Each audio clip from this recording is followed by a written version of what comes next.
Welcome to the Ancestral Kitchen podcast with Alison, a European town dweller in central Italy, and Andrea, living on a newly created family farm in northwest Washington State, USA.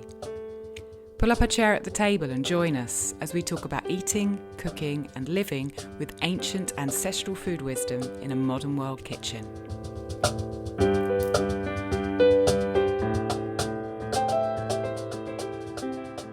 Before we kick it off, I want to say thank you so much to our first two Patreons. Yes. So, if you're listening to the podcast, then you heard us just announce the Patreon, a little bit back. But even before those podcasts launched, we, timing wise, we posted that the Patreon was set up on the Instagram, and two amazing listeners already jumped on, and that just totally blows my mind and makes me so happy, and I'm so grateful. So Chef Aaron and Naturally Nurtured, was that, or yeah, her name's Cara. yeah Cara. Okay. Anyways, I'm so grateful to them. I'm excited about. I just wanted to give a shout out. Having a community and sharing this stuff and going deeper and supporting each other. Yeah, because that's what it's all about. Yeah. So thanks, you guys. It just really means a lot to us, and it makes me feel, redoubles my commitment to make sure we put some good stuff out there, some good content for you on that private podcast feed, which I already know, Alison, we've already got some great stuff there. Yeah. So thanks for that, you guys. That really helps to keep the podcast going. So if you want to check out the Patreon, you can look in the show notes or on our Instagram. We have everything linked there. Well, Alison has it all linked there. I hope so. Thank you, Alison. All right, so let's talk food. What was your last meal before you hopped on here, Alison? My last meal was lunch, and it's actually quite a special one. And I didn't coincide it on purpose to be on a podcast recording day. I thought, this is going to sound like... No, actually, it just happened. We had homemade pasties. Do you know what a pasty is? Well... all I can think about is that we have these coffee stands here in the US where girls wear like bikinis and pasties. So no. Okay, so that's what you're talking about. Before I moved to Italy, we were living in Cornwall in the UK. Yes. So there's this thing called a Cornish pasty, which is a kind of a pastry, and it's folded in half. It's like a half circle, and it's got meat and bits inside. And no, I've actually had one in London. I was under some stone bridge. Some guy was selling them, so I made some of those, and Rob really likes them. But I always try to make them kind of in a way that they're kind of pre-digested or sourdough or some kind of crazy creative thing. So I had some lard cracklings, some scratchings left over from rendering lard yesterday, and I got into making them into a paste and putting them into doughs, and I've done it a couple of times before. And so what I did was I made kind of a dough that was not very hydrated. It was quite firm, and that had a starter in it, so it was a sourdough. And I rolled it out, and I blended my leftovers from making lard into a paste, and then I spread that paste onto the rolled out dough and folded it over several times, and then left it and rolled it out again and folded it over several times. And so I ended up with kind of a dough that was just completely strated with all these bits of lard. And I used that as the base for the pasty, so which is usually pastry, but it worked really well. And I filled it up with a slow cooked stew that we made at the weekend, which was from our farmer's sheep. And they call it sheep here, but we'd call it mutton in England, i.e. it's not lamb, it's the older sheep. And I made a stew with tons of sort of herbs and spices and greens and things in over the weekend, and we've been eating that for a while. So I took some of that and I put it inside the pasties, folded the pasties over. My son Gabriel helped, and we joined them together and crimped them around the edges and then put them in the oven. and they were absolutely delicious, like flaky, fatty, lardy pastry with this deep mutton stew inside and lots of greens, cavolo nero and cabbage and onion and carrots. It was just lovely. So that's what we had for lunch. That sounds so divine. So you made that the other day, and then you had a leftover one for lunch? No, we made the it pasties this morning. Gabriel, that was our task for this morning, making the dough and letting it rise and doing the lard. I made the lard yesterday and I made the stew on Saturday. So it's kind of 3 days worth coming together. Right. And I love that. I love food like that, where it's kind of like you could never have really done it all in one day, but it came together. Exactly. And made something new. How about you? Mm-hmm. Have you eaten? Did you have... Oh, no. Go on. Well, I was wondering if you had any of your beer with it. No. I had a kind of a semi-beer disaster. I was sitting having the pasties and I was like, oh, I'm so sad. We've got no beer. And well, we changed to try and make it with barley because barley's more traditional. I wanted to try it instead of spelt. So we bought some barley, but it didn't sprout. So I couldn't malt it because it just didn't sprout. Oh. So tried to contact the company and try and find out, this isn't pearled barley, is it? No, it's not, but they can't guarantee that it will sprout, and it didn't sprout. So we've now got a rye beer in process because the rye sprouted that I bought. But we were supposed to have beer to go with it. We should have had beer, but not everything goes according to plan. And I soaked all this barley, and nothing happened. So there was no beer, sadly. So we had to make do with water kefir and water. And I've got a strawberry wine on the go, but it's not ready yet. So, but the pasties were enough. They were lovely. Oh yeah, and I've heard of. I always thought it was pasties, but I guess it's pasties. So, Cornish pasties is like a phrase that I've heard or read. Is that kind of for England anyways, or this style of food originated? Yeah, it originated in Cornwall. I think it probably was made like that because you can hold them in your hand and take them around with you. It seems like a worker's. Yeah, so if you're going, in Cornwall, there's historically there was a lot of tin mines, a lot of mines. People went down the mines. So I guess, you put your meat and you put your veggies into this sort of handy package that you can just hold and eat. So it was very much a kind of efficient food as well as being really nice. But yeah, it's a Cornish thing. So instead of having a bowl of stew and bread to dip in it, you just kind of wrapped it up Italy's, wow. I apologize for my brain not being present today. Italians have calzones. Yeah, exactly. And panini, that's kind of thing. It's an efficient way to take food about with you. Mm-hmm. Well, we all know about the tin mines over here in the U.S. because we watched Poldark. Yeah, of course. So we know all about your history. Indeed. What did you have for breakfast? Have you eaten breakfast or not yet? I did. I threw a couple eggs on a skillet, and of course had that with sauerkraut. And then I made myself a big tumbler of tea that's sitting in front of me. So I'll kind of work my way through it as we go. Nice. But it's just yesterday, me and the kids went up to the garden to see if there was anything to pick, because if you know me, you know that I'm a beginning gardener. And there's always tons of herbs because we have some nice, really big herb bushes. But we got some kale and snap peas and strawberries out of the garden. That was pretty much all that was available there. But I picked a bunch of lemon balm and sage and rosemary, and so I just stuck those in a mason jar, kind of like a bouquet, but then it looks pretty, but you can use it over the course of a couple days. So I just put a bunch of lemon balm sprigs and rosemary and sage in my tumbler, and then I use the butt end of a knife to kind of muddle it a little bit. Yeah, okay. And then just poured the hot water in for fast tea. I feel like the best way to do these herbal teas is to start it the day before and let it sit. Okay. Not not with hot water, because then you lose all the essential oils kind of evaporate out of your leaves really quickly.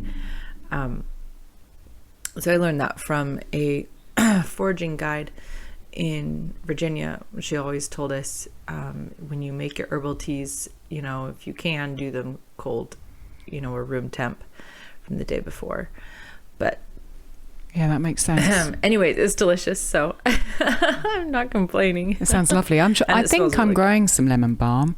I put some seeds in, but I forgot to label them, so I don't really know what's what. But I think one of them might be lemon balm, so I might get to try that later in the year, hopefully.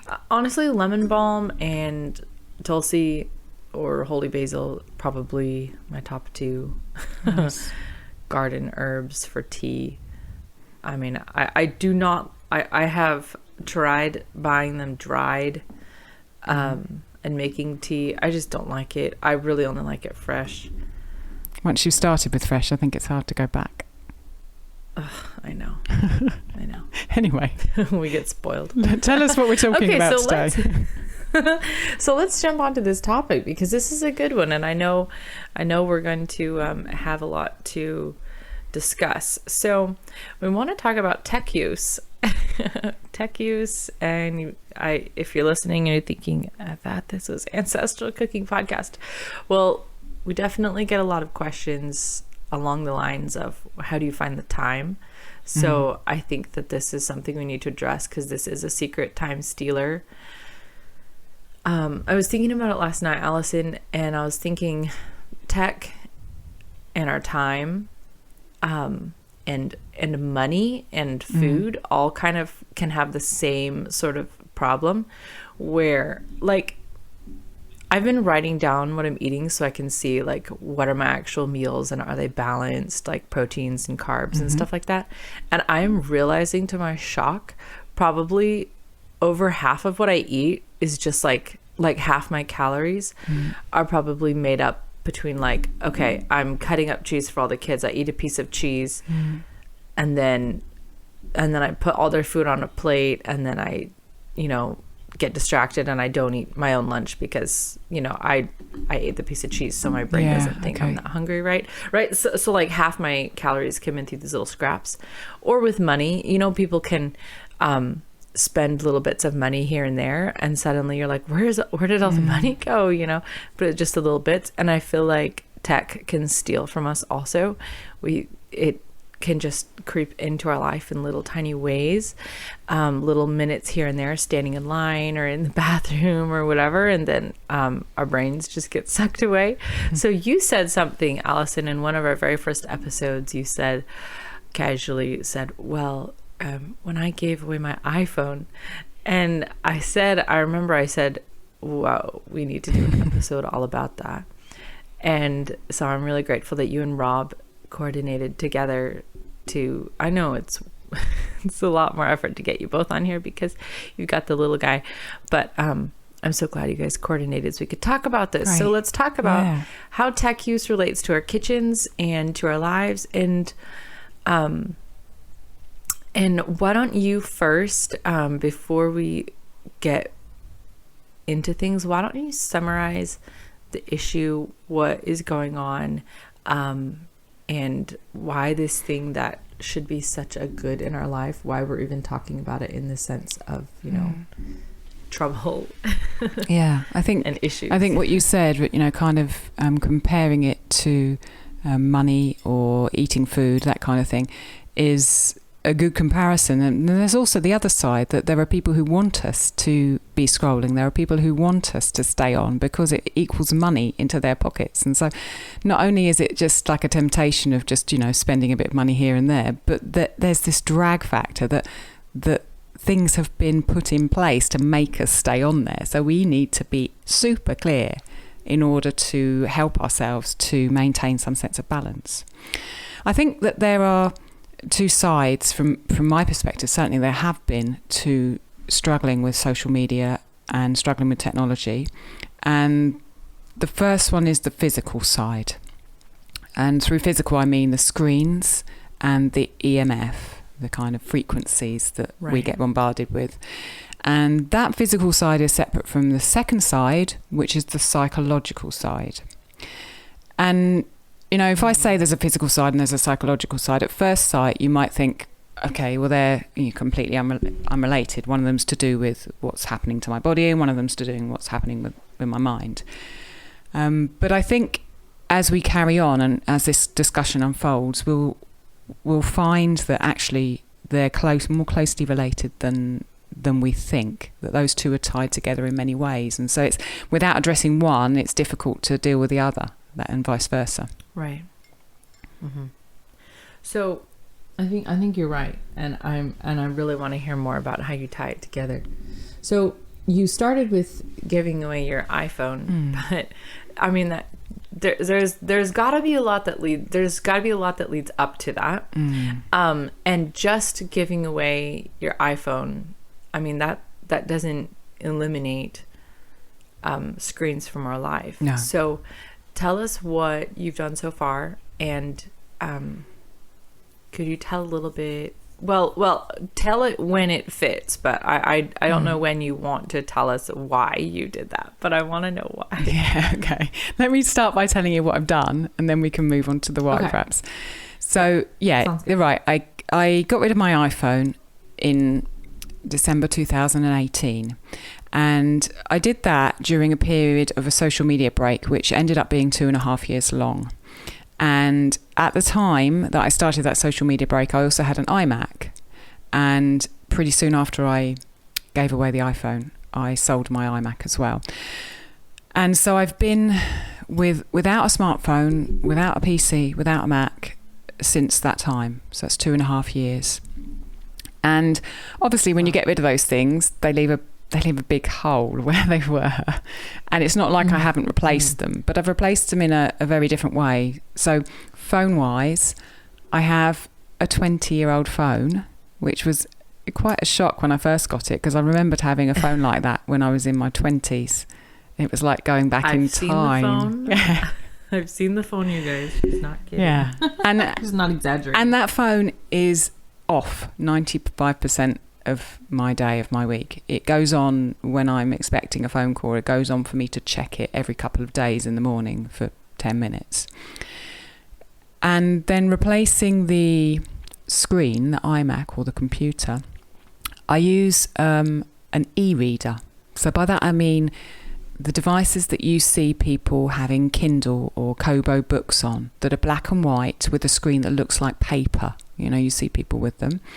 And I use that for 95% of my online life, a book reader with a paper screen. You can go online on this? Yeah. So you can use, you can put, not only can you read books on them, but you can put the Instagram app on them. You can put your email on them. You can browse the internet on them. And it works just as if you were holding a tablet PC, really. It's the same kind of functionality. So So when you go on Instagram, then do you see everything in black and white? Yeah, I do. And that is that's so cool. Was one of the biggest barriers that I initially put in place to accepting that, because I'm very much an aesthetic person. I mean, if anyone looks at my Instagram, your feed, they'll see that I care a lot about how things look. I derive a lot of pleasure from looking at beautifully composed pictures. So that was a challenge to start with. There are e-readers coming out now that are colour. So I'm hoping within a couple of years they'll be at a price point which I can manage, and I will be able to swap to a colour e-ink reader, which would make my life a colour, but it has colourful. The paper feel, so it's got the paper screen, and it has the same. When we have Rob come and talk, he'll explain the kind of technology behind it and how it's different. But it has a different technology which does not have the same effect on the eyes and on the brain, but it will be colour. So I'm hoping to swap to one of those.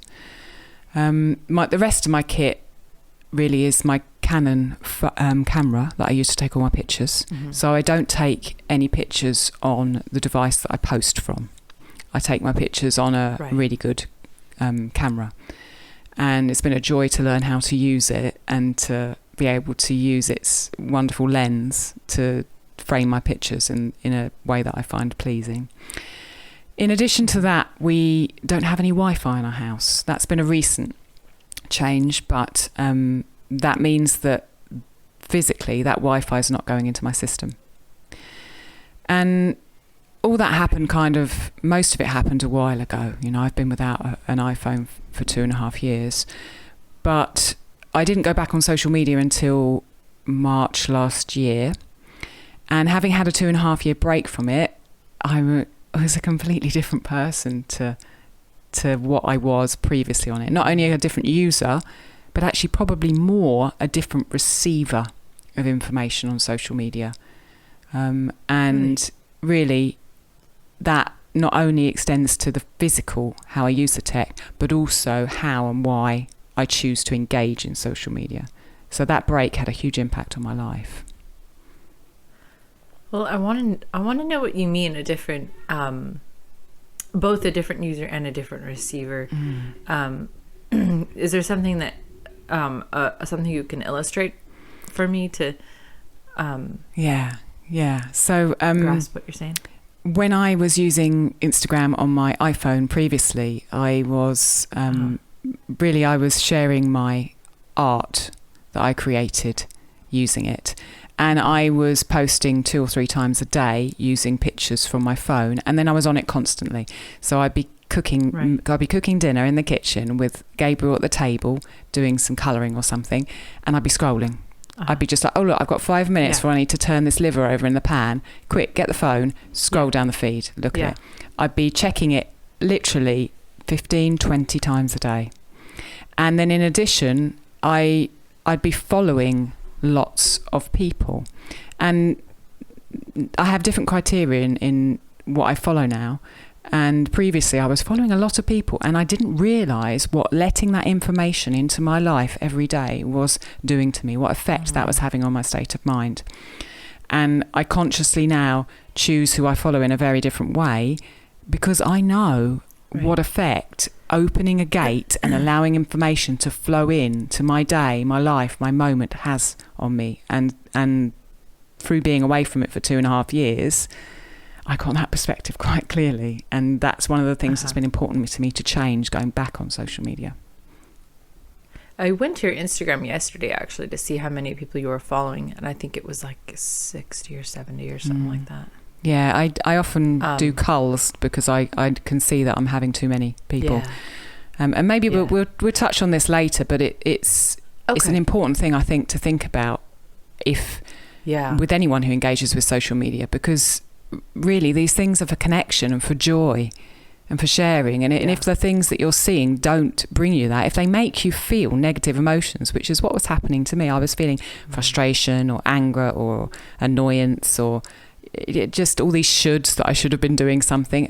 I don't want that in my life, shoulds. So, yeah, exactly, those shoulds. Right. So I really think, the people that I follow now, their posts bring me joy.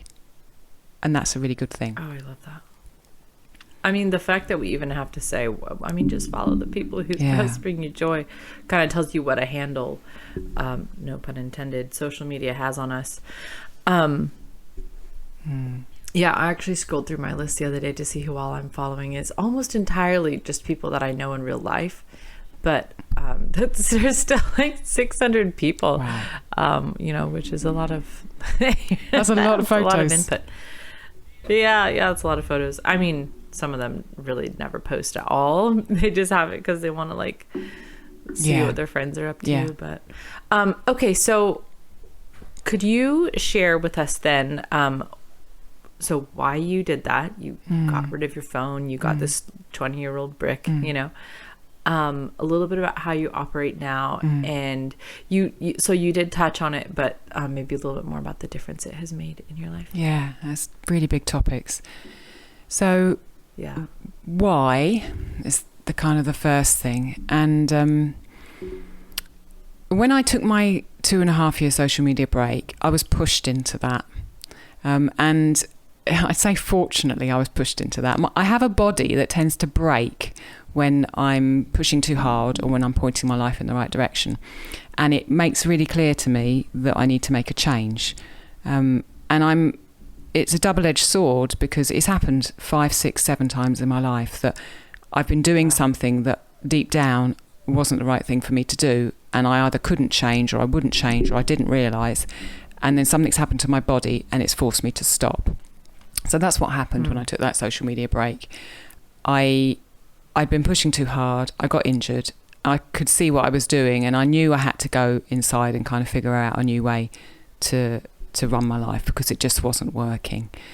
It was a hard thing to do, and I don't think I would have done it if I hadn't got injured, because I love connection and I love sharing, and I was trying to build an art business, and the platforms are designed to keep us on there. But I had that kind of thing come down on my head that I hurt my shoulder, I hurt my neck, and I couldn't do it anymore. So I kind of got rid of it completely. Only so physically. Yeah, so physically. you were quite physically injured. Yeah, I was physically injured and in a lot of pain, and I just knew I had to close down and something literally came down on your head. Yeah, literally. Wow. So during that period, I got, like we said, I got rid of my iPhone, and there are really everything about getting rid of my iPhone came down to health, and that is in two sides, the physical and the psychological. But every reason was to remove something, either from improving my physical health or prioritising my sanity and my mental health. So if we start with the physical side, I became aware during that period of break and during that injury of the effect that the screen of my phone and the EMF that I was being exposed to was having on my eyes, on my mental state, and on my sleep. For me, sleep has always been one of my biggest health issues. Waking up in the night, not being able to get back to sleep, not being able to get to sleep, lack of sleep, and sleep debt. And we know anyone who's read anything about this knows that EMF, blue light, eye strain all play into sleep. The reason that I noticed it more was because Rob, my husband, is much more obviously sensitive to screens and EMF than I am. And he started having to just change things in his life and find other ways of being. And at the beginning, I was like, don't really, doesn't affect me. I'm not like you.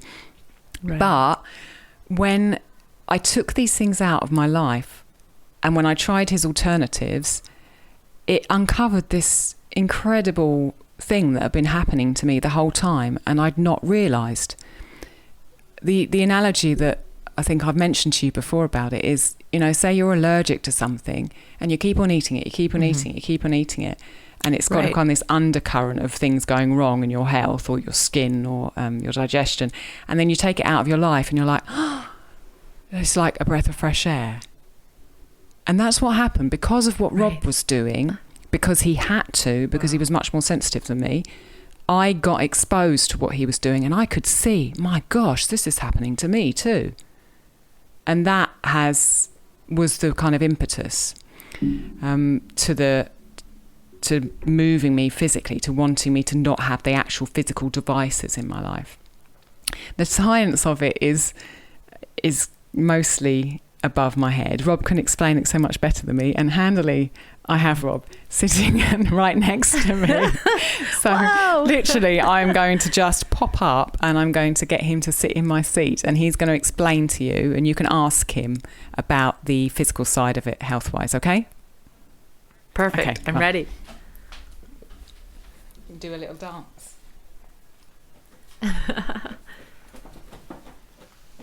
Hi, Andrea. Hey, Rob. How are you? I'm good, thank you. Yeah, I've put the little guy downstairs with a tablet PC. Actually, that's a bit topical, isn't it? We don't do it. We really don't do it often, but we're one of those couples who people only meet one or the other of us usually, and they never see us together because we don't have a babysitter. So. Yeah, well, the only reason it really works as a lure is if the kids don't get it that much, I think. That's so true, actually. It really is true. He gets like 20 minutes, half an hour most days, and that's it. That's as far as it goes. Yeah, that works. So Alison has kind of been alluding to your story. I'm not sure where you walked in, but she was telling us that, you were more affected more visibly initially, although it sounds like, Alison, you're telling us that there's basically a pandemic that none of us know is going on because we're not aware that the symptoms are happening in our body. But Rob, it sounds like you were having really visible symptoms. So can you tell maybe a little bit about your story? Yeah, sure. And then, okay, great. Well, I grew up in the 1980s, and I was a bit unusual back then because I spent a huge portion of my childhood just glued to computer screens, basically. And I know it's not really that unusual now. I mean, the way that I would stand out as unusual now is that I spent the time, rather than playing computer games, I was writing computer games. So that was kind of my engagement with it. And it's funny to me now when I see my son with his little folder full of drawings and colorings and things that he's done, and I literally had a folder and load of program listings, basically printouts, that I used to go through when I was like 7 years old. And it's just it wasn't. Wow. The strange thing about it, I mean, like, people might beat up my parents for sort of letting me do it, but I think part of the reason they did let me do it was because I was engaging with something that seemed quite productive. I mean, I used to create these games and these sort of music related programs as well, just all kinds of fun things. And it's not like I was just there sapping my brain just playing some shoot 'em up computer game. I really did do some interesting, worthwhile stuff. But I think that analogy that you made earlier on about it, sort of things stealing time from you and stealing money from you in little bits, I think the technology that you use when you use a computer, it's the same thing actually. It steals little bits of health from you, little by little over years and years. And I think by the time, basically fast forward, like, I don't know, 15 years or whatever, by the time I was 20, I had headaches like I can't even describe to you the kind of pain that I was in. It's like the sort of pain that just shuts you down completely and stops you from functioning. And of course, I went to the doctors with this, and they gave me two solutions. They gave me painkillers, and they gave me migraine prevention tablets. And I think migraine prevention tablets, they change the kind of vasodilation in your head or something. I don't know, but I didn't take them. I took the painkillers, and they helped a bit. But it was when I asked them the question, like, well, how long am I going to have to do this for? And then the doctor just she looked at me with this kind of baffled expression on your face. It's like, well, you're not going to be able to stop taking them. And I'm like, oh, really? Right. Wow. And the thing is, I mean, I think a lot of people just accept this kind of thing. They get some health problem and the doctor tells them they've got to do this and this, and they just do it, and they do it I think the thing that made it different for me was I really wanted to be able to sing. I wanted to be able to sing well, and my experience of singing back then was that I had a really bad sore throat, and just like a couple of lines of singing, I basically couldn't sing anymore. I just destroyed my voice, and it didn't sound that good anyway. It wasn't worth the effort, basically. And the first thing you'll hear from any singing teacher is you need to be able to relax. It needs to be a sort of relaxed, controlled experience for it to be powerful and for it to be something that you can do for any length of time.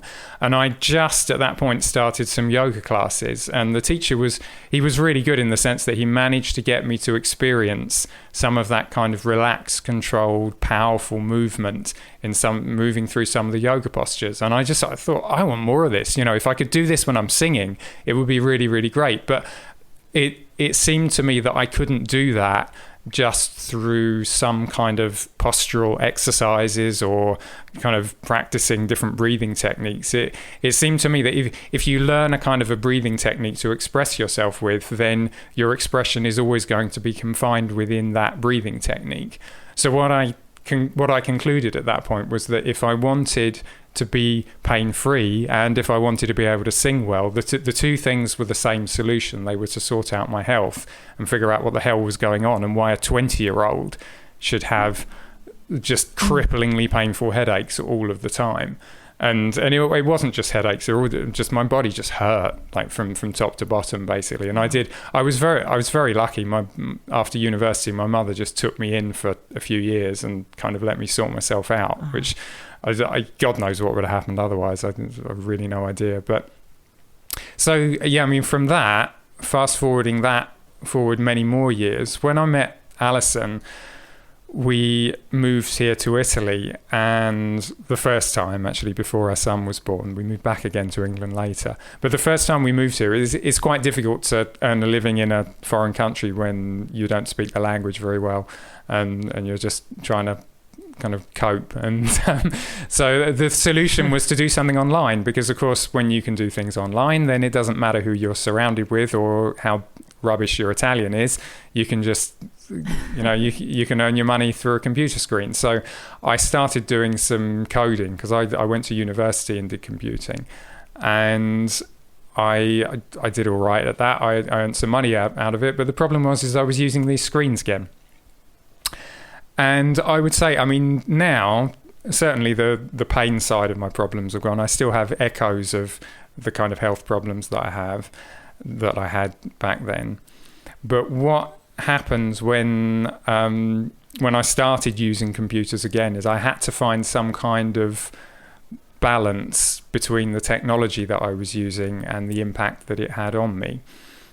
And so I would say probably the good thing about that is that even people who don't do the job that I had as a freelance coder, they still end up using these computing devices. So I think I learned a whole load of things that realistically I probably would have had to learn anyway at any point in the future, eventually.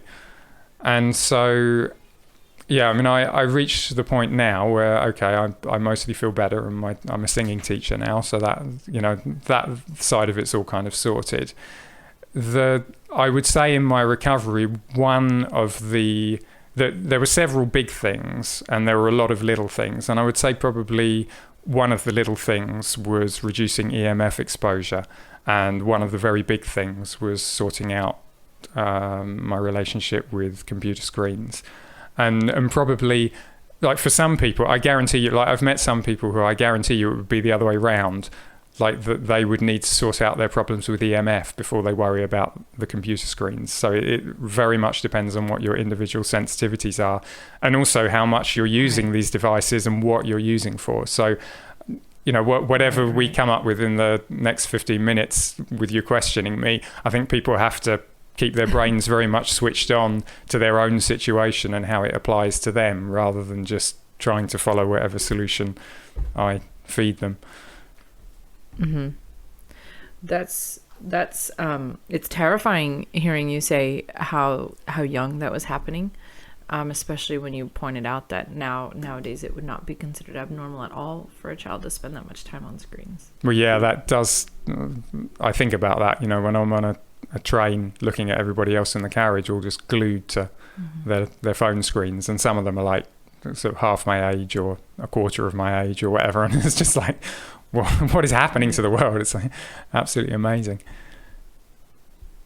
So can you tell us a little bit about the effect of just the standard screens, which I assume is what you were using then and what most people use now, and like what I have open in front of me right now? Yeah, for sure. Okay, we don't. We've got a tea towel over the screen. Has Alison never told you that? I bet she's never told you that.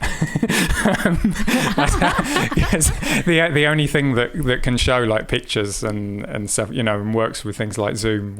Obviously, like when you actually look at each other and you talk for a few minutes at the beginning, then we don't have the tea towel over the screen. But then as soon as we actually start the podcast, we cover it, because otherwise, what is it? It's just a blue light source like glaring at you the whole time. Yeah. And I should say, for everyone listening, Alison and I get together on a Zoom call when we start the podcast, and we have our cameras on for a minute and we say hello and whatever, and then we turn the cameras off. And usually I actually tilt my laptop screen down. For sure. But this time I didn't print off the notes, so I have the notes opened up in front of me. Okay, yeah, for sure. So let's hear the effects. Okay, so The science on this is pretty straightforward, really. I mean, there is a lot of evidence about the effect of blue light on your circadian rhythm if that blue light appears at any time other than midday sun. Like blue light is effectively, it's the portion of the spectrum that the sun gives out, or that gets to us from the sun at that time of day. So if you can imagine, if you tried to sleep through midday, like in the right outside in the glaring like Italian sun, like in the middle of August, and then as soon as it gets dark in those long cold nights, then you pop up and you start to try and run around, I think you'd find pretty soon that you're finding it a little bit difficult to get any sleep and to exist, right? I mean, that's just common sense. And it is borne out with the science that if you turn on a blue light source at 9 o'clock in the evening, or frankly, even like 5 or 6 o'clock in the evening, that's outside the time when you would naturally see that frequency of light, and it messes with your circadian rhythm. It's like, it's not rocket science, it's common sense, and the science does bear it out. Mm-hmm. Where it gets a little bit more muddy is screens. I should probably explain, actually, Alison was talking about an e-ink screen. There's a difference, and I should explain the difference between an e-ink screen and a regular screen, because this is really like crucial to the impact that they have on you. A regular, like a laptop screen, LCD screen, or even those cathode ray tube things that we used to have like 20 odd years ago or whatever. What they do, they have this trick where they flash on and off. So for a moment, you'll see everything all really bright, all in the colors that it is. And then it flashes off and it goes dark. And then it flashes on again with a different kind of arrangement of pixels on the screen. So you get this kind of illusion of movement from these flashes on and off and on and off and on and off. Now, there isn't much science on this. There's not much in the way of studies on this. But if you ask anybody how they feel after staring at a computer screen for 6 hours, they'll tell you that their eyes don't feel so hot. And also, if you look at the kind of stereotypical guy who spends his entire day in front of a computer coding, he probably wears glasses and probably his eyes don't look so. It's like a kind of, and anecdotally, there are an awful lot of people who have got really, really bad headaches from these things. And e-ink screens, they don't do this. They don't flicker on and off like that. An e-ink screen is literally, I mean, if you turn an e-ink device off, what was on the screen, often it can remain on the screen, in fact. If your computer actually deliberately changes the screen when you switch off, it won't. But if the computer doesn't do something extra, whatever was on the screen stays like that, because it's a physical kind of thing that the pixel has turned on or the pixel has turned off, and therefore it's either black or white, and it actually looks like that, and it's not going to flash on or off in order to change the picture. It's actually just going to literally just change it to the next thing. And so that flashing on and off kind of illusion, that's the thing that makes a phone screen or a laptop screen or a tablet screen really nasty. Because I mean, my suspicion, only borne out by, again, anecdotal evidence and common sense, is the fact that this is the thing, that one of the things anyway, that gives people a really bad headache. And the really interesting thing about it is that if you have a mobile phone screen, mobile phones and laptops in particular are designed for very low power usage. And in fact, a lot of desktops are now as well, because we've got this whole energy efficiency drive, which is great. But the way that we do energy efficiency in the context of a screen, unfortunately, is we make the time when the screen is black, when it's turned off, longer. So what you have is you have it flashing on with one picture, then you have it flashing black to turn off, and they elongate that time when it's black to save some power, and then they put another picture up. And what that does is it worsens the illusion, so you're more likely to get a headache. And I can tell you, like, being pretty sensitive to this sort of thing myself, I can tell you that two things govern how bad a headache I get after looking at a computer screen. One of them is how high a level of blue light that computer screen is giving off. And the other one is how long that off period is, basically what the refresh rate of the screen is. And so the better the illusion, the better the refresh rate. That will make me feel better. And a low blue light screen, that will also make me feel better. Best explanation I've got. There's one last thing actually, and that's also that I think also screens give off electronically generated frequency patterns that you would just not see in nature. So sort of combinations of frequencies, or even frequencies that just wouldn't particularly come from the sun, certainly not in that kind of balance. Wow. And so those, I suspect that even at midday, those things are probably going to be doing you some harm. They certainly seem to do me some harm. It doesn't matter what time of day I look at these screens. I get a headache basically immediately. Yeah, next question, please. I've got Alison hurrying me up in the background. She's she's about to whip the tea towel off. Yeah, basically. Yeah. Hit me with it. I don't know. You did say that when you were trying to help Alison and I figure something out on Zoom, and you got on the computer from the other room in the house so we could figure something out a couple of weeks ago. And I remember you said, I can already start to feel the effects of this. I'm going to have to turn it off. Okay. And so now I understand what you were talking about. Yeah. I mean, like literally, I get a headache within seconds of like a phone screen. I mean, that really you hurts, were not on for more than 20 seconds. Yeah, it was very quick. Yeah, I mean, it really only takes a few seconds. So how do you mitigate that then? What do we do? I mean, get an e-ink tablet. If there's one big thing, like honestly, that I could recommend everybody, it's just the thing is, like, not everybody's hypersensitive to these things like me. Like, you know, it's the same. I would say it's the same as it is with food. Like if you're very, very intolerant to something like wheat, for example, lots of people have got wheat intolerance, right? So they shouldn't be eating it because they'll get a stomach upset right away, you know.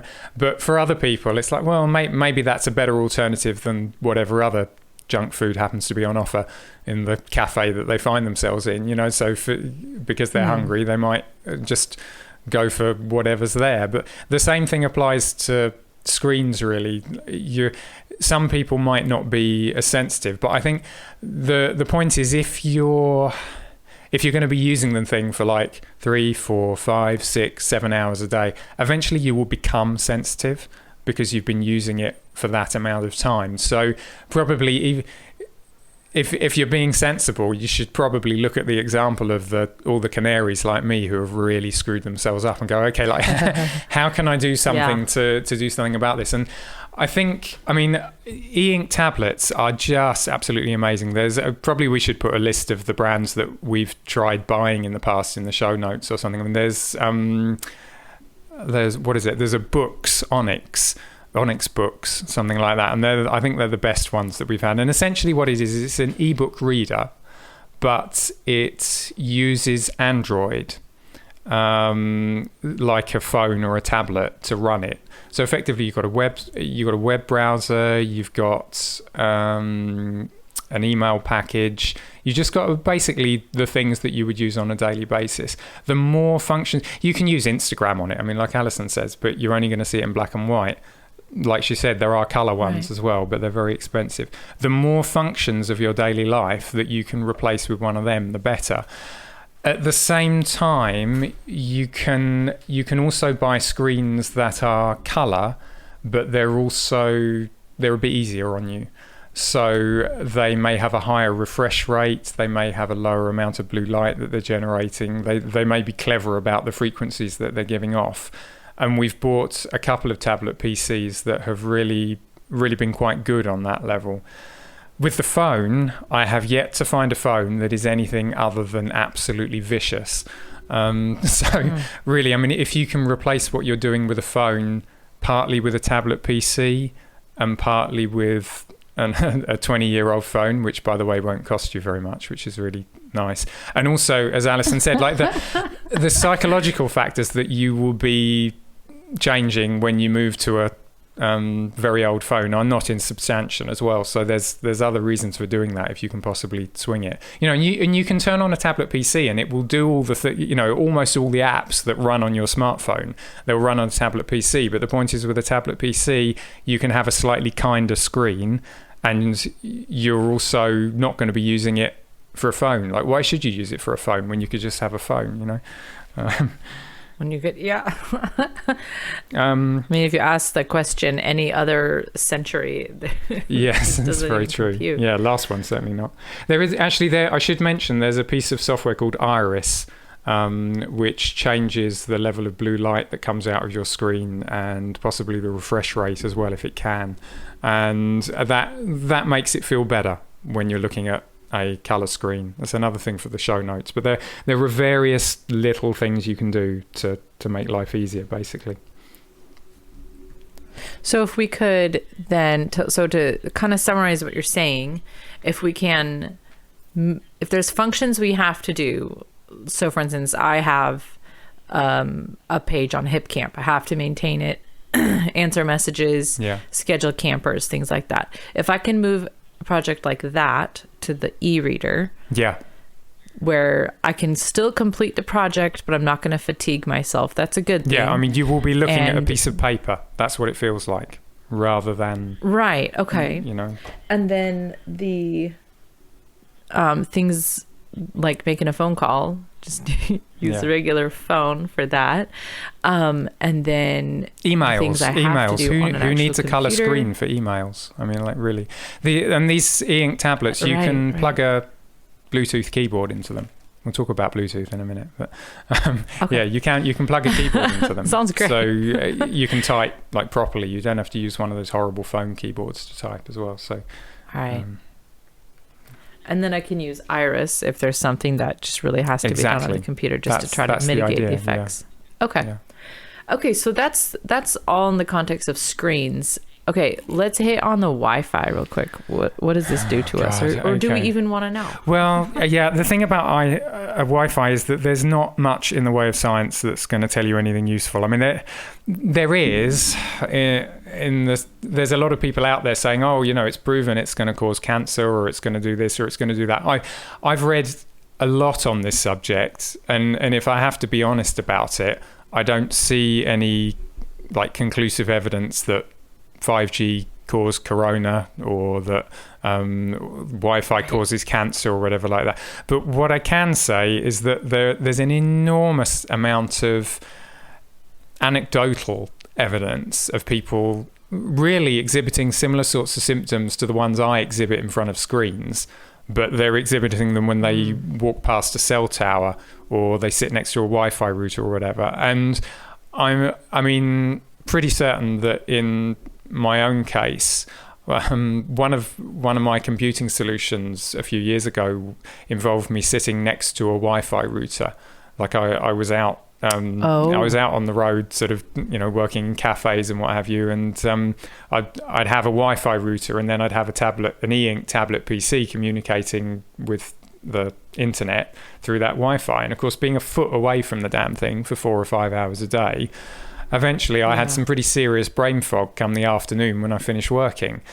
And what I did was I started using Bluetooth instead of Wi-Fi to do the networking. And it turns out that Bluetooth is an awful lot less powerful as an EMF source than Wi-Fi, which people don't necessarily know. But I do this, and suddenly the brain fog's gone. I mean, literally, it went just like that. So on a personal level, I'm pretty well convinced that it's better to just have as little Wi-Fi in your life as humanly possible. And I wonder if I've got any other ideas about that. It does. I mean, the thing is, if you're truly sensitive to it, you can go an awful lot further. You can have Wi-Fi shielding, like shielding clothes. You can paint it over your house. And Wi-Fi. I mean, the anecdotal evidence does tend to point towards Wi-Fi causing sleep disturbances and Wi-Fi causing headaches. And brain fog. Those are the two things that I've heard again and again and again. And I can definitely attest to the brain fog. I mean, I thought I had brain fog just because I was working really hard, and it turns out it had nothing to do with that. I just turned off the damn Wi-Fi router, you know. Well, there's not. It's one of those things where there's not very many people who have, you know, a kill switch in their house or have completely eliminated everything. So there's not a lot of comparison data in our everyday conversation. But the few people I do know who, you know, I even know someone who shuts off all the electricity in their house at night. And those people, they can feel the drastic difference when they forget to do that. Yeah, exactly. Or go stay somewhere where, you know, like a hotel or something.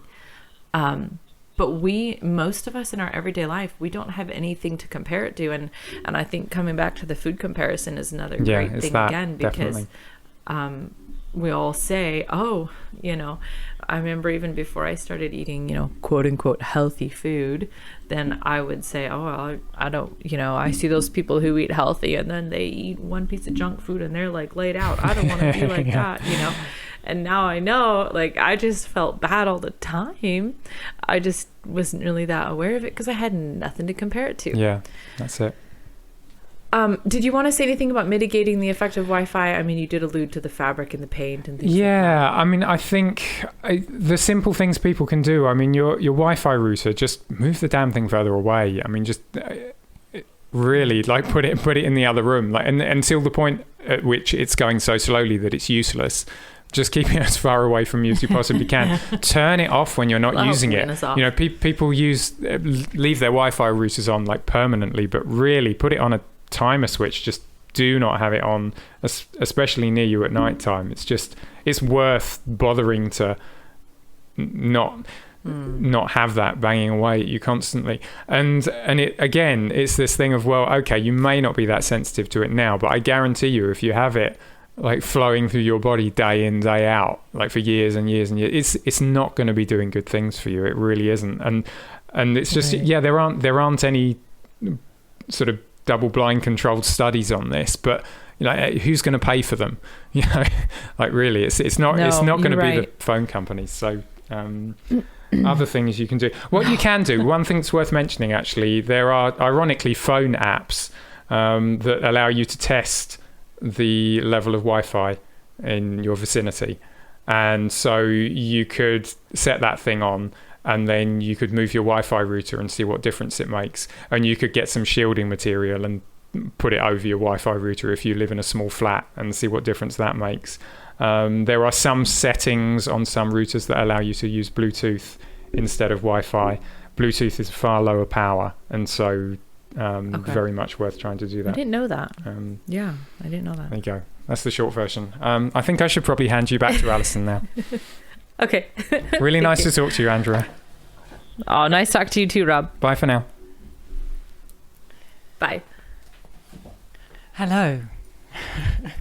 All right, you're back. Yeah, that was great. I am. We should interview him more, Alison. Well, he's got a lot of information at his fingertips. He's done a lot of research, and I think he can answer those sort of questions better than I can. He could talk about it for hours. Well, it's not just that. It's not just that. I mean, there's a lot more than just having the data. And you and him are both very similar in that you've done so much personal work that you're able to, you can unpack why these things matter more so than just, you know, downloading some percentages for us to, you know, try to consume. Yeah, that's a good point. I think he you're going to have a chat with him for the Patreon feed, where I think he can dive in more deeply into what you can actually do and the specifics of it, and probably share some of the how to build it, how to kind of create solutions. So that's something that we can put on the Patreon feed as a resource for forever for people, which makes me feel good. Right. Yeah. So if you were listening and you liked that conversation with Rob, no, really, Alison and I were talking about it when we were discussing this episode, and there's just way more than we could pack into this episode. So we ended up, we made like a spillover kind of episode that I'm going to sit down and interview Rob and kind of go more in depth in a lot of this. And I also I want to ask him about, you know, we said we talk more about kids and screens whenever he and I get to do that interview. So that'll be a really, really great one. And that will go up on the private feed for the Patreons or patrons. I keep calling it Patreon. Yeah, it's patrons. So yeah, so the patrons of the Patreon. So just an extra thank you for supporting the podcast. So that was a lot of the health stuff. Yeah. Is there more you wanted to touch on the psychological side? Although you did touch on that earlier. Yeah, I just wanted to say that the psychological side for me is just as important as the physical side, in that it has an effect on my health.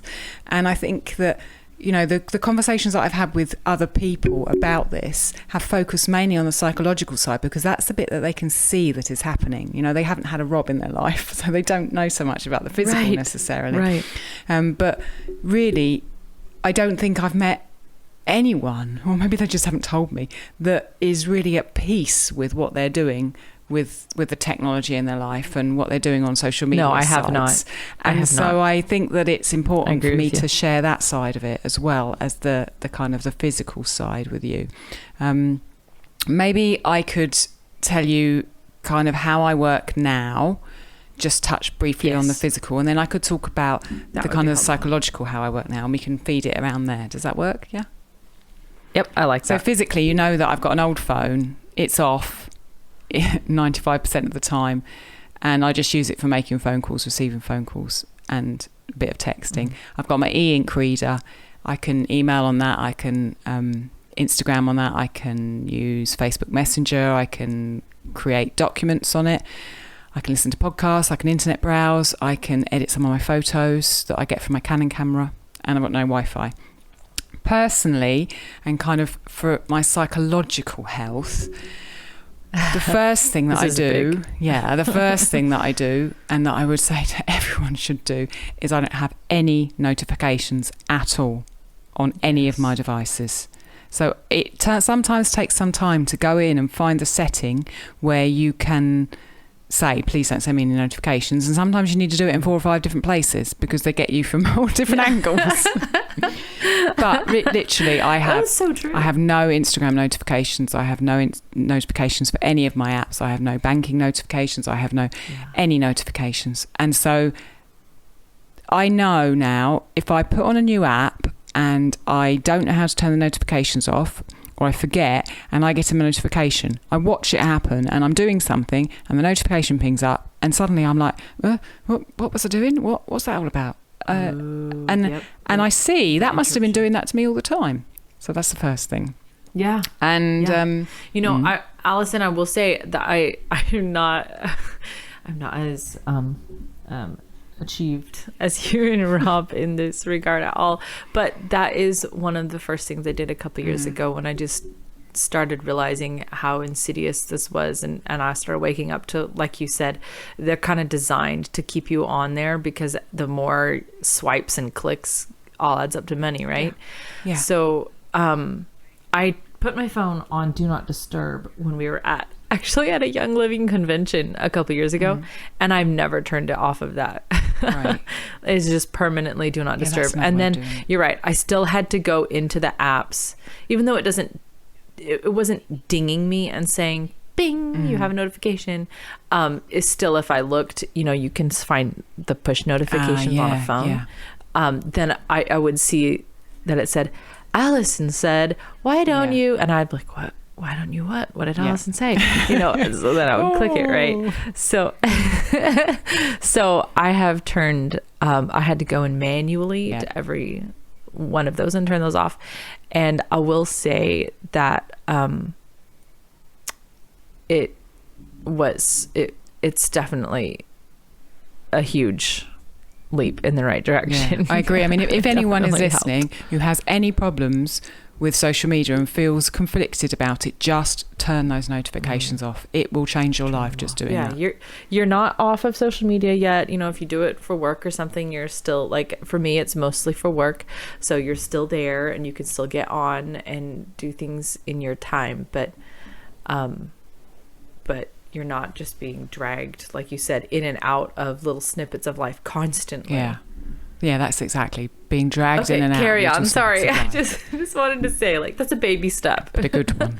So and I turn my phone off. Now, obviously, my phone's just a phone. I'm not using it like a smartphone, but I turn my phone off. I don't have it on.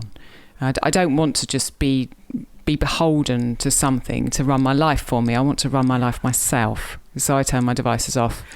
In the same... Okay, yeah. I'm going to interrupt you again, Go on. Alison. Sorry, just call me notification Andrea. but okay, when Jacob was a baby, lived in Virginia Beach, and I think that I set my cell phone down on like a shelf in the grocery store sometime because I never found it again. I think like I lost it. And I didn't replace it for several months. And there was no reason other than that I just kept resisting getting a new one. And the only person it bothered was everybody else. Yeah. not me. Like if I needed to make a phone call, I actually would go turn on the computer and open up Gmail, and there's like a place in Gmail where you can make a phone call. And I would I called my mom from that. I was like, hey mom, my phone's broken or it's gone. We don't know where it went, you know? And so when I tell people how I after being tethered to a phone for so long, you think in your head the phone is freeing, right? Like, oh, I can just go anywhere and they can still get a hold of me. It's not freeing. And I didn't realize how not freeing it was until it was completely 100% absent from my life. And I would get in the car and drive off, you know, with Jacob, like go to the beach or the store, and I would just be like, I feel so free. Like, I don't know how to describe it. And when I tell people, they say, oh yeah, you know, I went somewhere the other day and I forgot my phone. And I'm like, no, it's different when it just doesn't exist. There's something totally different about it. And like I said to Rob, if anybody in any other century heard I know. you say this, they'd be like, it doesn't And make any sense. it's hard at the beginning. At the beginning, it was hard because, you know, you get on a train, and I get on a train quite a lot. You get on a train, and what are you going to do without a phone? You know, well, actually, you're going to look out the window, or you're going to close your eyes and check your breathing, or you're going to read a book. But it's quite hard because it's addictive. Really addictive. Or you can do Alison, my sister, and I went to England, and we were on a train. Then we had no phone, you know, so we sat and we made faces to the train going the other way. And we were so engaged in this activity that we didn't know we were being watched by somebody else until all these boys from New Zealand stood up from the bench across to leave, and one of them ran across the aisle and wrote his number on my sister's arm. That's a way to get a date. They were so entertained. So we ended up actually we emailed him for a while back and forth, just like how his life was in New Zealand and whatever. But he was just like, oh, we just thought it was so funny. We've never seen anybody do anything like that before. But see, if we were on our phone, that never would have happened. Life opens up, I think, so much more when you don't have that. And it's hard. I found it hard to make these changes. It's not something I've just done easily. It's been it's been a battle, because who wants to sit with themselves, you know? The phone is a distraction, and it stops us thinking about what we've done wrong or how we're feeling or the fear of what we're doing in the next year of our life, and it's easy to be distracted. But actually facing those feelings and feeling them and being with them in your life is a way of living life so much more fully, but it's not pain-free. So I just wanted to say that it's not been an easy journey for me, really. No. And Sabrina just yesterday, Sabrina on Instagram sent me a quote from Corrie ten Boom, and she said, if the devil can't make you bad, he'll make you busy. Yeah, completely. And I'm a complete, because you had just said that to me about and therefore it suited me because it kept me busy. I like, you know, I literally I avoid things by being busy, and I avoid looking after myself by being busy, because it feels right to me to feel busy because I've been used to it. So let me That's one of the things that I've been unwrapping with this whole, you know, thing with, you know, tracking food and trying to figure out like if I'm eating proteins and carbs and stuff. I'm really finding that this, not that the food isn't there, and it's not that the time doesn't exist to make it. It's just that I create like these stories and these excuses and these just narratives in my head, like you say, to keep myself busy. I don't know. I don't even know why. Okay, keep going. So I think being off social media for so long made me very choosy about my social media. So I definitely choose to be on Instagram, and I really choose not to engage with Facebook much at all, and I'm not on Twitter at all. I choose Instagram because I like it. I like the photos. I like the way I curate my feed, and I can show scenes from my kitchen. I much prefer that to Facebook. So I choose that. I'm not doing Facebook and Instagram and Twitter and. Right. I'm selective. In addition, I don't check the news. I really don't, because I figure when I moved to Italy the first time, like 10 years ago, we got rid of a television. We haven't had a TV since then. When I first moved to Italy, I couldn't understand the news anyway because I didn't speak Italian very well. And that's kind of broke the addiction. So I don't check the news because it has a very negative psychological effect on my life. If I want to find out something, I'm sorry, when do we ever get on the news and they tell you something that makes you feel good? No, That's not the point of news. Exactly, and that's not the point. I know I said I was going to stop interrupting you, and here I am. But I have never been a person who reads. I mean, we did not have a TV growing up, so it wasn't like any habit in our life. Did. So it was never just known. And there's a short time in my life when I was like, oh, I'm an adult, I guess I should read the news. And I tried it, and I was just like, this is horrible and depressing. And I think when you never watch it and you're never a part of it, then when somebody turns it on, I'm sorry, and I'm not talking about the ad breaks, but when I see the news, all I see is advertisements. Yeah, completely. Like, and controlling. I'm not talking about the ads. I'm talking about the actual quote unquote news itself. It's just like garbage. Yeah. So I know that's not social media, but it's kind of is as well. It is, I think it's important to block engage with things. So just as much as you turn off notifications. So what I do with Instagram is I have a certain period in the day when I do Instagram, and I open it up and I check my messages and I post and I reply to comments. And some days I have less time, so I don't get time to check my comments. Sometimes I don't get time to reply to my messages. Sometimes I have more time, but by blocking it, by having specific blocks, I'm like, right, I finished now, I switch it off and I don't go back in there again. And because I don't have notifications, I can get on with other things in my life. In addition, I've got into a kind of a routine where I have Sunday off any input. So by that, I mean, I don't go on Instagram on a Sunday usually. And then I don't refresh my email. So I'm not seeing any new emails. I don't go out and search for things to listen to. If there's something around that I want to do, like, I've been meaning to order some this, that and the other, or I've been meaning to reply to my friend, I'll go on and do that. But probably 50% of Sundays I don't engage with the computer or any technology at all. In addition, that's really good. On a Wednesday, I don't go on Instagram, and I have someone else, a little elf, who posts for me. And then I use that block of time that I set aside, usually for Instagram, to do something that's non-Instagram that moves what I'm doing forward. So it might be researching a recipe or trying to get my Boza course online, which is almost there. Something that's non-Instagram. What inspired that? And having the Wednesday off? Alison. Yeah.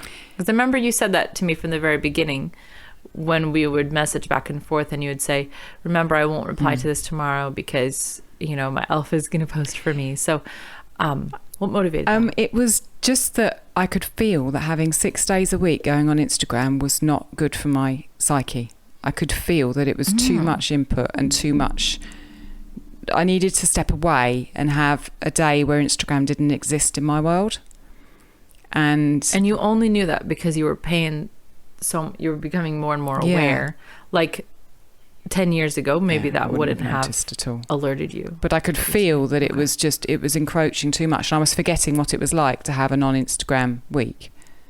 And that my world's here, not on that screen. So no, it's true. And because Rob has kind of people who do some bits and bobs for him, I had access to someone who could post for me, and so I send an email across with a photo, and that person goes on and posts the photo and the text. And so I still have consistency of posting mostly 6 days a week, which is what I want, because I want to share what I'm doing, and I hope that as that sharing continues, I will be able to be in a position where that brings some economy into this household, which is what I'm wanting.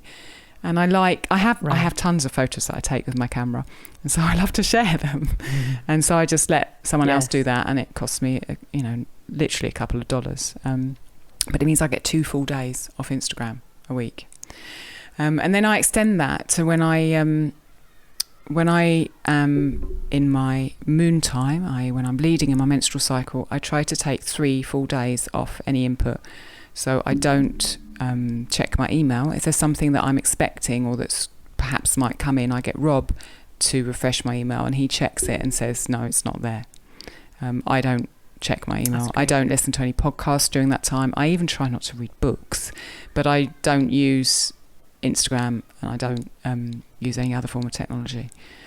So that's where you don't want any input. And is that just because that's where you're generating, like, you just want to have creative process freely in your own mind? I think I want to reflect on what position I'm in my life at that moment, and what the last month has thrown up for me, what I'm kind of letting go of that month, and how I want the next month to be.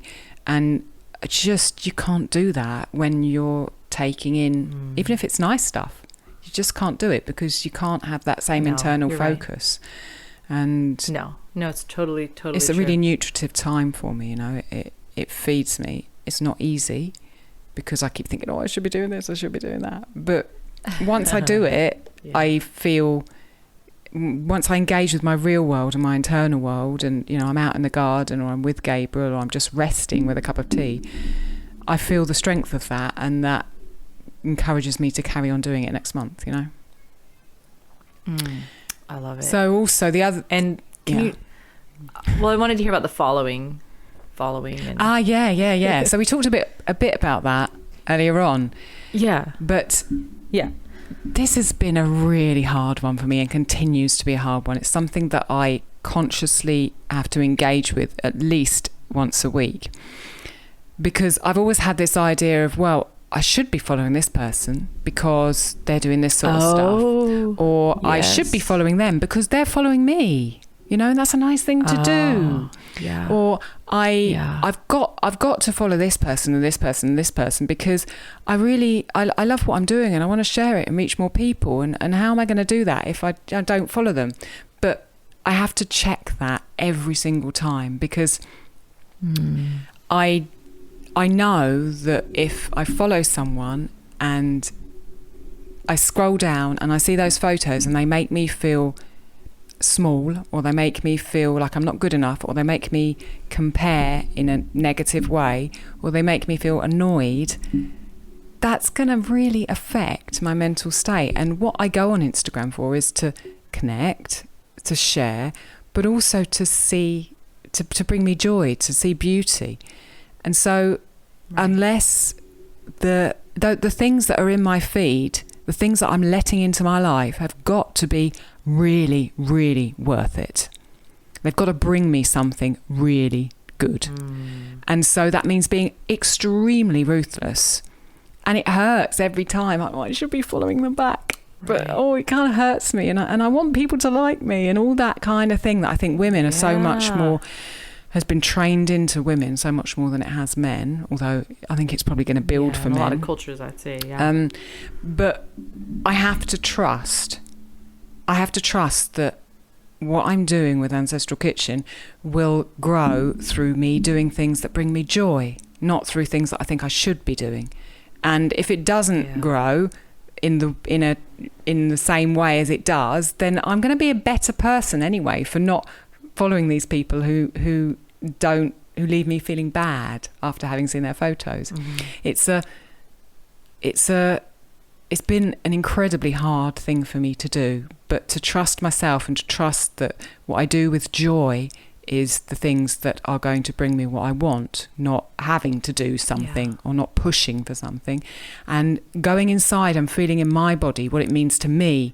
Well, 18,000 people might follow this person, but if I don't want to follow them, then that's my decision. And if my body is telling me this feels bad, I'm panicking, or I'm feeling tight in my chest, or I'm feeling something in the pit of my stomach when I'm engaging with them, then I am slowly learning to trust that and to let that lead my life, whatever the consequences of that are going to be. But I think they're going to be good. Yeah. And this is a good place to... I love everything you say, Alison. And this is a good place to remind people, and I've said it before, that if anything in my feed makes anyone feel that, don't even hesitate. Just unfollow. Like, my sense of self-worth is not attached to how many followers I have. And if something I'm posting makes you, I mean, even if you know me in real life or whatever, and it just makes you feel any of what Alison said, just unfollow me. Like, it's fine. It's fine. I think it's more important that we preserve our sanity. And if part of your sanity is, and you want to stay on Instagram, then you have to make it be a safe place where you don't feel those crazy feelings. It's harder to do it that way. You know, it was easier in a way to have a 2.5-year break. Like, it's easier to say, I don't believe in the unethical treatment of meat, so I'm just going to cut meat out of my life. It's easier to do that than it is to engage with it, feel the pain of trying to be like that every day, trying to shut down after an hour, trying to live without notifications, trying to not follow people who you think you should be following.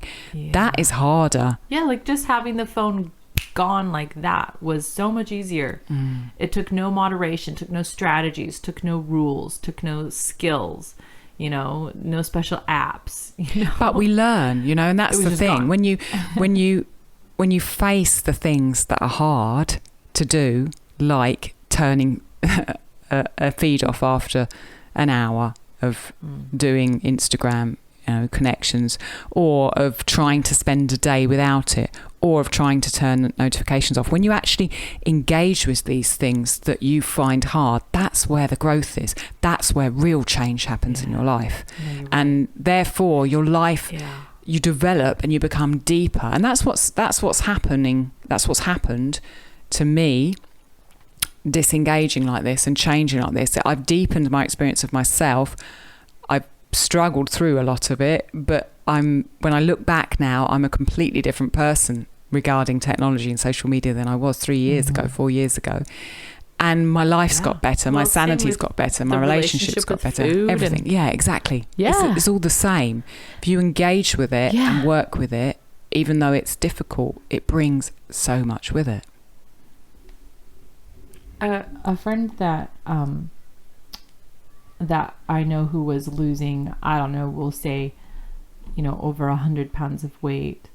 She said the hard thing about her addiction was eating food. And she said the hard thing about having a food addiction is that you still have to keep eating. Yes. And she said if you have like a cigarette addiction or alcohol addiction, you don't go to the bar. You stop that activity completely and you never go back to it. But with food, she's like, you have to keep eating. That's a whole nother episode, isn't it? And it kind of feels like this with...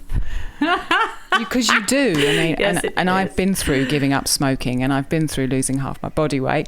And I know, give up smoking. Well, I gave up drinking as well, and I stopped going to pubs. Giving up eating. Oh my gosh, it's there. It's around you. And we're culturally conditioned to all of this as well. With the technology, it's everyone's got the phone. It's there every time you go out. Everyone wants to be contacting with you. And you're so weird if you don't have it. And I'm on the internet quite a bit, especially compared to you. But even I get flack sometimes, like, oh, I sent you this message. Didn't you see it yet? It's like, well, no, I didn't. And I know a lot of people say, oh, I don't check messages before 10, or do you have time frames within your everyday? I think the main one is that evening is without any checking of anything, because I've had too many bad experiences where I've checked email at 8 o'clock at night and an email's come in that's got me upset or angry, and then I haven't slept the entire night. So I've we've got into a routine, whereas when dinner comes along, evening meal, which for us is at 5 o'clock usually, so my stomach's rumbling now. After that, it's gone 5. After that, we turn off all the devices, the internet is off, and that's it. Everything's shut down for the evening. Generally, when I'm looking after Gabriel in the morning, I will try not to engage with anything and be completely with him, because that's what I want to be. That's the mother I want to be. So it's when I have the ability in the afternoons, when Rob has more time to be around Gabriel, that I can block in time to use it.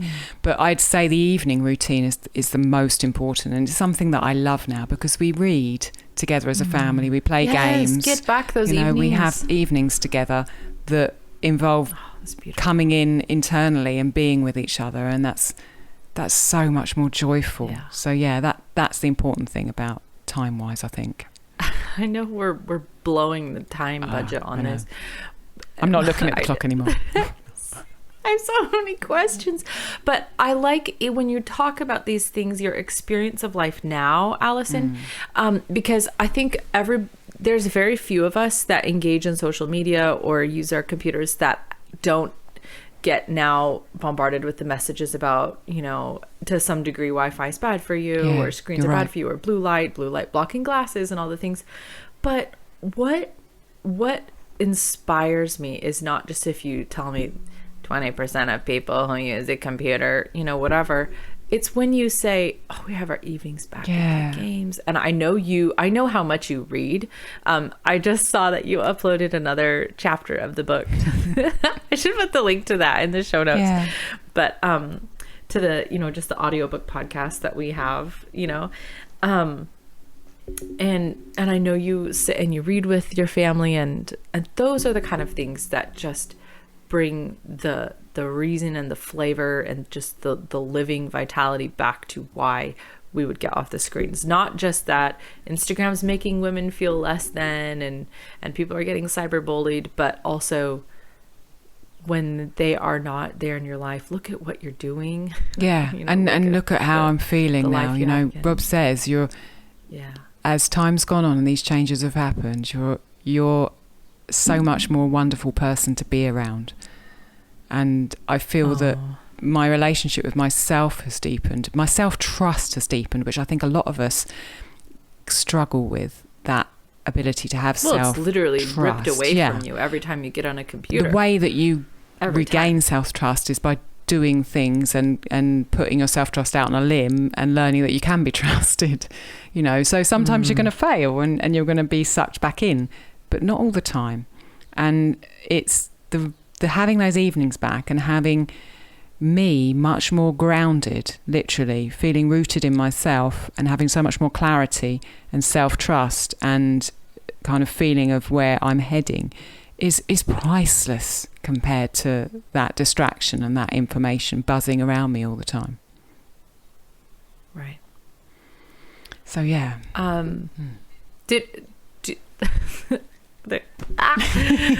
Was there more?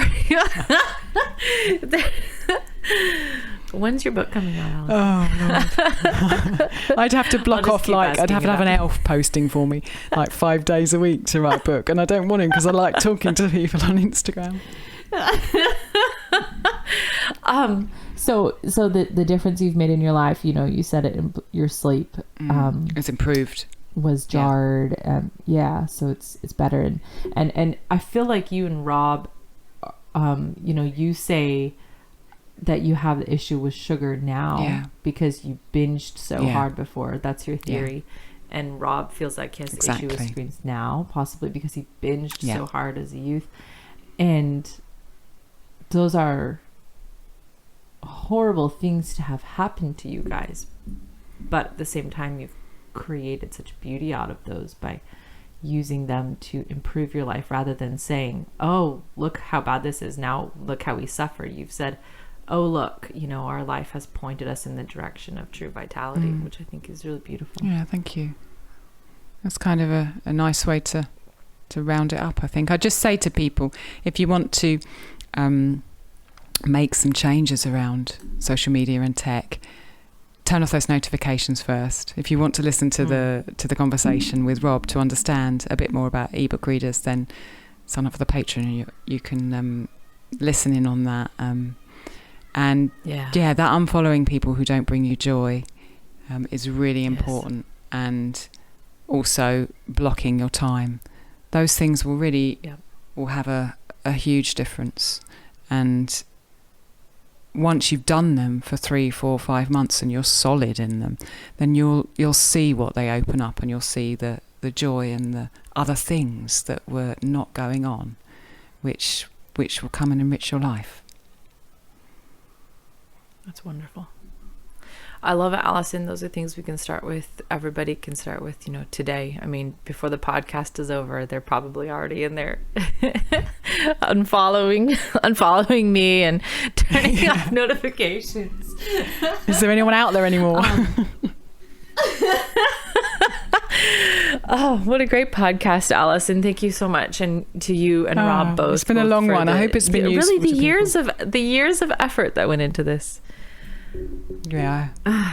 It's nice of you to ask such good questions and for us to be able to share it, because Rob hasn't shared the information about the ebooks and that kind of thing with anyone really, so it feels good to be able to share it, and also to feel part of something, that I'm still very much work in progress, and I'm learning as I'm going along, and it's nice to be able to share where I'm at, and to look forward and know that hopefully the path that I'm pointing myself on around social media is one that I can carry on with, and that will mean that my health continues to improve as well. Yes, wonderful. Well, thank you, Alison, thank you, and thank you to the patrons who are making the podcast possible. And we will look forward to, I know, Alison, if the patrons want to submit questions, I know you and I are working on questions to be answered on the podcast. So where should they send the questions? That's a really good question. I think probably the best thing to do is to send them to us on Instagram at the moment. We don't have a special email for the podcast at the moment, so I'd be happy for sure if you have any questions or any topics that you want us to cover on the exclusive podcast that we're doing for Patreons, then please do drop an email or drop a question to either to me or to you, Andrea, and we would take it from there for sure. I'd be happy with that. Excellent. All right, thank you, Alison. Now you have to get off the internet. Yeah, exactly. It's dinner time. Get dinner. All right. Well, I look forward to talking to you soon, and thanks again as always, Alison. Wonderful. Thanks very much, Andrea. Bye. Bye.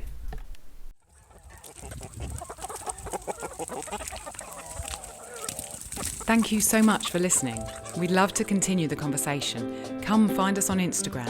Andrea's at Farm and Hearth, and Alison's at Ancestral_Kitchen. Until next time, we both wish you much fun, exploration and satisfaction in and out of the kitchen.